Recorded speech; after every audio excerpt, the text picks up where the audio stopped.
जय गुरुदेव, जय गायत्री माता। गायत्री मंत्र महाविज्ञान चल रहा है जो बहुत ही उपयोगी है, और इसमें गुरुदेव जी ने बताया है कि जो गायत्री मंत्र करता है, जो गायत्री को मानता है, गायत्री को साधना करता है, वह सभी पापों से मुक्त होकर स्वर्गलोक में जाता है तथा उसकी सारी जो कामनाएं होती हैं वह शांत हो जाता है और उसे सुख का अनुभव प्राप्त होता है। इसमें आगे गुरुदेव जी ने लिखा है कि नारद जी की उक्ति है कि गायत्री भक्ति का ही स्वरूप है। जहाँ भक्ति रूपी गायत्री है वहाँ श्री नारायण का निवास होने में कोई संदेह नहीं करना चाहिए। वशिष्ठ जी का मत है कि मदमती, कुमार्गगामी और अस्थिर मति भी गायत्री के प्रभाव से उच्च पद को प्राप्त करते हैं, फिर सद्गति होना निश्चित है। जो पवित्रता और स्थिरता पूर्वक गायत्री का उपवास न करते हैं वे आत्म लाभ प्राप्त करते हैं। उपयुक्त अभिमतों से मिलते जुलते अभिमत प्राय सभी ऋषियों की हैं। इससे स्पष्ट है कि कोई ऋषि अन्य विषयों में चाहे अपना मतभेद रखते हों, पर गायत्री के बारे में उन सब में समान श्रद्धा थी। वे सभी अपनी उपासना में उसका प्रथम स्थान रखते थे। शास्त्रों में, धर्म ग्रंथों में, स्मृतियों में, पुराणों में गायत्री की महिमा तथा साधना पर प्रकाश डालने वाले सहस्त्रों श्लोक भरे पड़े हैं। इन सब का संग्रह किया जाए तो एक बड़ा गायत्री पुराण बन सकता है। वर्तमान शताब्दी के आध्यात्मिक और दार्शनिक महापुरुषों ने भी गायत्री के महत्व को उसी प्रकार स्वीकार किया है जैसा कि प्राचीन काल के तत्वदर्शी ऋषियों ने किया था। आज का युग बुद्धि और तर्क का प्रत्यक्षवाद का युग है। इस शताब्दी के प्रभावशाली गणमान्य व्यक्तियों की विचारधारा केवल धर्म ग्रंथ या परंपराओं पर आधारित नहीं रही। उन्होंने बुद्धिवाद, तर्कवाद, प्रत्यक्षवाद को अपने सभी कार्यों में प्रधान स्थान दिया है। ऐसे महापुरुषों को भी गायत्री तत्व सब दृष्टिकोणों से परखने पर खरा सोना प्रतीत हुआ है। नीचे उनमें से कुछ के विचार देखिए। महात्मा गांधी कहते हैं कि गायत्री मंत्र का निरंतर जप रोगियों को अच्छा करने और आत्मा की उन्नति के लिए उपयोगी है। गायत्री का स्थिरचित्त और शांत हृदय से किया हुआ जप आपत्ति काल में संकटों को दूर करने का प्रभाव रखता है। लोकमान्य तिलक कहते हैं कि जिस बहुमुखी दास्ता के बंधनों में भारतीय प्रजा जकड़ी हुई है उसके लिए आत्मा के अंदर प्रकाश उत्पन्न होना चाहिए, जिससे सत और असत का विवेक हो, कुमार्ग को छोड़कर श्रेष्ठ मार्ग पर चलने की प्रेरणा मिले। गायत्री मंत्र में यही भावना विद्यमान है। महामना मदन मोहन मालवीय जी ने कहा था, ऋषियों ने जो अमूल्य रत्न हमें दिए हैं उनमें से एक अनुपम रत्न गायत्री है। गायत्री से बुद्धि पवित्र होती है, ईश्वर का प्रकाश आत्मा में आता है। इस प्रकार से असंख्य आत्माओं को भवबंधन से त्राण मिला है। गायत्री में ईश्वर परायणता के भाव उत्पन्न करने की शक्ति है, साथ ही वह भौतिक अभाव को दूर करती है। गायत्री की उपासना ब्राह्मणों के लिए तो अत्यंत आवश्यक है। जो ब्राह्मण गायत्री जप नहीं करता वह अपने कर्तव्य धर्म को छोड़ने का अपराधी होता है।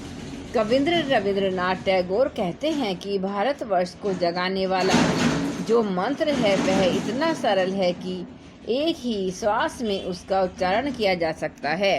वह है गायत्री मंत्र। इस पुनीत मंत्र का अभ्यास करने में किसी प्रकार के तार्किक ऊहापोह, किसी प्रकार के मतभेद अथवा किसी प्रकार के बखेड़े की गुंजाइश नहीं है। योगी अरविंद जी ने कई जगह गायत्री जप करने का निर्देश किया है। उन्होंने बताया है कि गायत्री में ऐसी शक्ति सन्निहित है जो महत्वपूर्ण कार्य कर सकती है। उन्होंने कईयों को साधना के तौर पर गायत्री का जप बताया है। स्वामी रामकृष्ण परमहंस का उपदेश है, मैं लोगों में कहता हूँ कि लंबी साधना करने की उतनी आवश्यकता नहीं है। इस छोटी सी गायत्री की साधना करके देखो। गायत्री का जप करने से बड़ी सिद्धियां मिल जाती हैं। यह मंत्र छोटा है पर इसकी शक्ति बड़ी भारी है। स्वामी विवेकानंद का कथन है कि राजा से वही वस्तु मांगी जानी चाहिए जो उसके गौरव के अनुकूल हो। परमात्मा से मांगने योग्य वस्तु सद्बुद्धि है। जिस पर परमात्मा प्रसन्न होते हैं उसे सद्बुद्धि प्रदान करते हैं। सद्बुद्धि से सत्मार्ग पर प्रगति होती है और सत्कर्म से सब प्रकार के सुख मिलते हैं। जो सत की ओर बढ़ रहा है उसी प्रकार के सुख की कमी नहीं रहती। गायत्री सद्बुद्धि का मंत्र है, इसलिए उसे मंत्रों का मुकुटमणि कहा है। जगत गुरु शंकराचार्य का कथन है, गायत्री की महिमा का वर्णन करना मनुष्य की सामर्थ्य के बाहर है। बुद्धि का होना इतना बड़ा कार्य है जिसकी क्षमता संसार की ओर किसी काम से नहीं हो सकती। आत्म प्राप्ति करने की दिव्य दृष्टि जिस बुद्धि से प्राप्त होती है उसकी प्रेरणा गायत्री द्वारा होती है। गायत्री आदि मंत्र है। उसका अवतार दुरितों को नष्ट करने और ऋत के अभिवर्धन के लिए हुआ है। स्वामी राम तीर्थ ने कहा, राम को प्राप्त करना सबसे बड़ा काम है। गायत्री का अभिप्राय बुद्धि को काम रुचि से हटाकर राम रुचि में लगा देना है। जिसकी बुद्धि पवित्र होगी वही राम को प्राप्त कर सकेगा। गायत्री पुकारती है कि बुद्धि में इतनी पवित्रता होनी चाहिए कि वह राम को काम से बढ़कर समझे। महर्षि रमण का उपदेश है, योग विद्या के अंतर्गत मंत्र विद्या बड़ी प्रबल है। मंत्रों की शक्ति से अद्भुत सफलताएं मिलती हैं। गायत्री ऐसा मंत्र है जिससे आध्यात्मिक और भौतिक दोनों प्रकार के लाभ मिलते हैं। स्वामी शिवानंद जी कहते हैं कि ब्रह्म मुहूर्त में गायत्री का जप करने से चित्त शुद्ध होता है और हृदय में निर्मलता आती है। शरीर निरोग रहता है, स्वभाव में नम्रता आती है, बुद्धि सूक्ष्म होने से दूरदर्शिता बढ़ती और स्मरण शक्ति का विकास होता है। कठिन प्रसंगों में गायत्री द्वारा देवी सहायता मिलती है, उसके द्वारा आत्मदर्शन हो सकता है। काली कमली वाले बाबा विष्णुनानंद जी कहते हैं कि गायत्री ने बहुतों को सुमार्ग पर लगाया है। कुमार्गी मनुष्य की पहले तो गायत्री की ओर रुचि ही नहीं होती।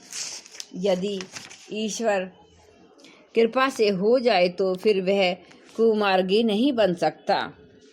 गायत्री जिसके हृदय में निवास करती है उसका मन ईश्वर की ओर ही जाता है। विषय विकारों की व्यर्थता उसे भली प्रकार अनुभव होने लगती है। कई महात्मा गायत्री जप करके परम सिद्ध हुए हैं। परमात्मा की शक्ति ही गायत्री है। जो गायत्री के निकट जाता है वह शुद्ध होकर रहता है। आत्म कल्याण के लिए मन की शुद्धि आवश्यक है। मन की शुद्धि के लिए गायत्री मंत्र अद्भुत है। ईश्वर प्राप्ति के लिए गायत्री जप को प्रथम सीढ़ी समझना चाहिए। जय गुरुदेव, जय गायत्री माता। एक बार गायत्री मंत्र हमारे साथ साथ। ओम भूर्भुवः स्वः तत्सवितुर्वरेण्यं भर्गो देवस्य धीमहि धियो यो न प्रचोदयात्। जय गुरुदेव, जय गायत्री माता।